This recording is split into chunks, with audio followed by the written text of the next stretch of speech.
Hello po sa mga bago sa account ko. Ako po pala si Buena or Kay. Isa po akong licensed practical nurse dito sa Canada at dito na rin ako nag-aral ng nursing. May konting tips lang po ako sa mga international educated nurses na galing sa Pilipinas. Bago po kayo sumabak sa acute care, hospital setting sa Canada, i-assess nyo mabuti yung sarili nyo. Kaya nyo ba? May konting kaalaman na ba kayo sa mga gamit, sa healthcare system, and so on and so forth. Para sa akin kasi, marami na rin ako nakita ng mga international educated nurses na galing sa Pilipinas at sumabak kaagad sa acute care. Kawawa po. May kasabayan po ako na nung time na na-orient siya, after ng shift, umiyak talaga siya. And then the next day, hindi na siya nag-show up kasi hindi niya na nakayanan. Kasi fast-paced talaga at saka hindi naman lagi ay tuturuan ka kasi nga acutely ill patients yung mga pasyente sa acute care. And may na-orient din ako ng mga international educated nurses na galing sa Pilipinas. Nahihirapan po talaga sila.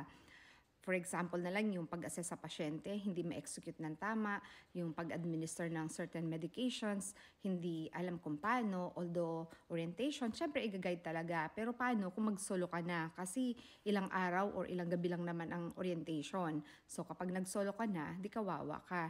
Although may mga nag-help naman, pero hindi naman lagi na nandyan sila para sa'yo. Kasi nga, fast-paced siya at saka acute care setting yon. Kung pwede, kumuha muna kayo ng experience somewhere else sa mga slower pace para lang magkaroon kayo ng idea kung paano yung healthcare system ng Canada. Kasi hindi naman pwede na wala kayong alam kasi nga for patient safety na din and then to protect your license. Hindi ko po sinasabi ito para i-undermine kayo. Kung inoferan po kayo ng additional education hours or clinicals, tanggapin nyo po. Maging receptive po kayo para sa kabutihan nyo din. At marami po kasi ako nakita na at ako mismo naka-experience kasi nag-orient din ako. Hindi po talaga sila ready pa sa acute care. Naintindihan ko yung iba na may extensive experience sa Pilipinas pero keep in mind na magkaiba ang healthcare system, magkaiba ang gamit, magkaiba ang policies.